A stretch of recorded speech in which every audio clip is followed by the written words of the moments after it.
The Philadelphia 76ers just lost in the first round in 2024, but they will be a massive threat in the Eastern Conference next season. They'll have anywhere between $55 to $65 million in cap space that they can use to chase a star or build a more well-rounded roster. Tyrese Maxey has jumped to all-star status and has proven to be a massive contributor in the NBA playoffs. And when Joel Embiid played, the Sixers were actually 31-8 in the regular season.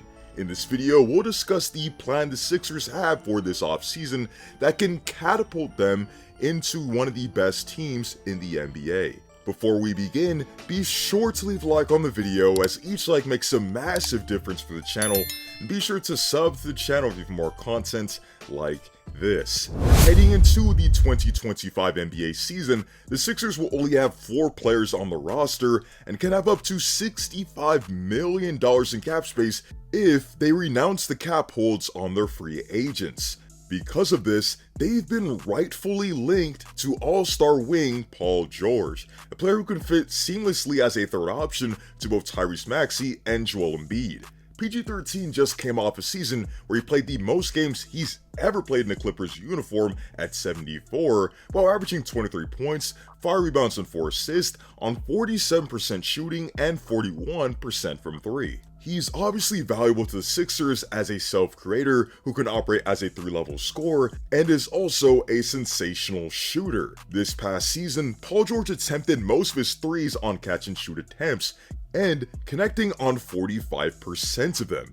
Ultimately, the Sixers would greatly benefit from signing George, given the lack of production and consistency outside of JoJo and Maxey offensively, and he'd certainly be an upgrade over Tobias Harris, who put up anonymous performances against the New York Knicks. However, I think there might be better ideas than signing Paul George, given what the 2024 NBA playoffs have taught us. Through teams like the Dallas Mavs, we've seen how valuable depth truly is come postseason, as athletic frontcourt players like Daniel Gafford, Derek Lively II, PJ Washington, and Derek Jones Jr. either proved difficult to tame as rollers, served as a valuable presence defensively on the wings, or hit timely shots when defense is keyed in on Kyrie and Luka. We can also talk about a host of recent title teams with role players who helped flip a game on its head, but the point stands that depth matters, and a consequent lack of depth has proven to be the swing factor in multiple playoff series. On that note, these playoffs have also shown us how devastating the second tax apron has already been on the NBA, as a talented team in the Phoenix Suns severely underwhelmed due to lack of depth caused by the ginormous salaries of the team's big three.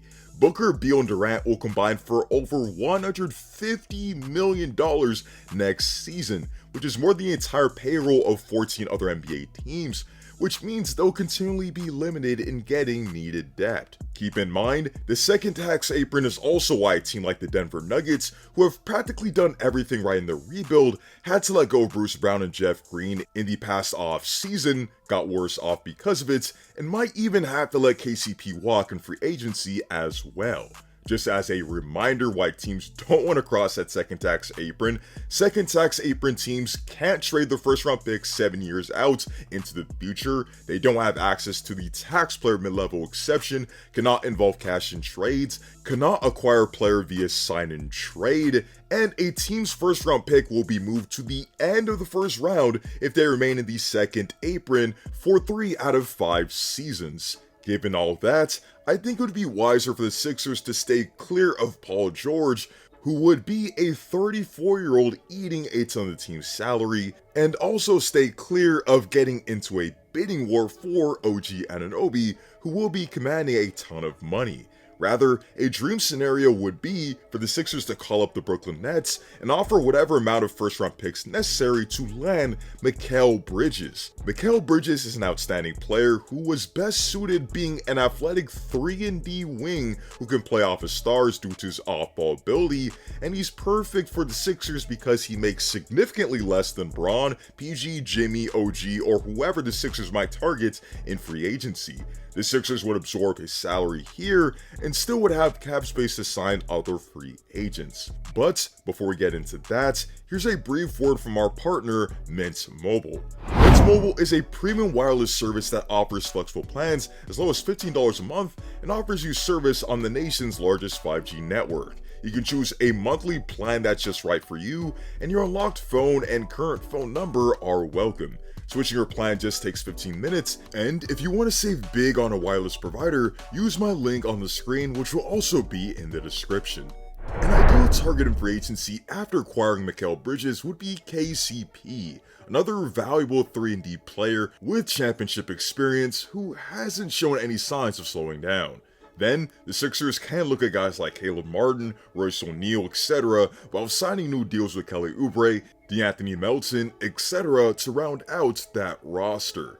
Another priority for the 76ers this offseason should be agreeing to an extension with Tyrese Maxey. This past season, when James Harden was dealt and Joel Embiid missed a ton of time due to injury, Maxey greatly stepped up to the plate while having a career year. He won Most Improved Player by averaging 26 points per game and 6 assists per game on 37% from 3, despite the team lacking playmakers and getting great attention from the defense night in and night out. What makes Tyrese Maxey such a difficult player to tame is his speed, explosiveness, and excellent control, all of which make him a complete blur in transition, and in the half court also aids him in numerous ways. He's a crafty ball handler who can accelerate and decelerate at a moment's notice with the ball in his hands to shift the defender's momentum. He can easily beat defenders off the dribble with his explosive first step, and can get downhill in a split seconds off of screens.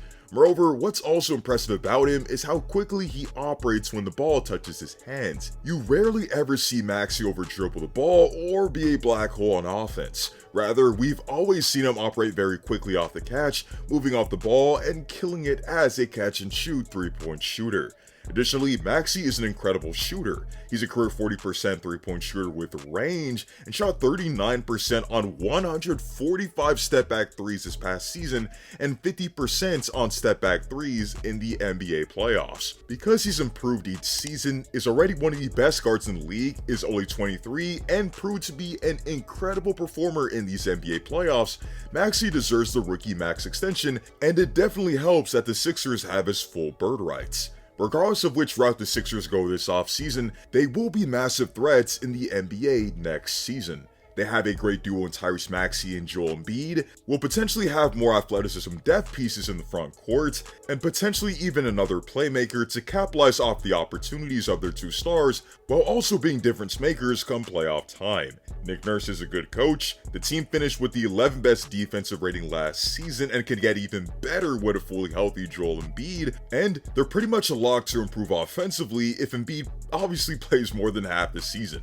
With that being said, let me know what you guys would do as the 76ers GM this offseason. Would you chase a big name and hope that your big three is good enough? Or hope to keep as much flexibility as possible by getting depth pieces? Also, who specifically would you target?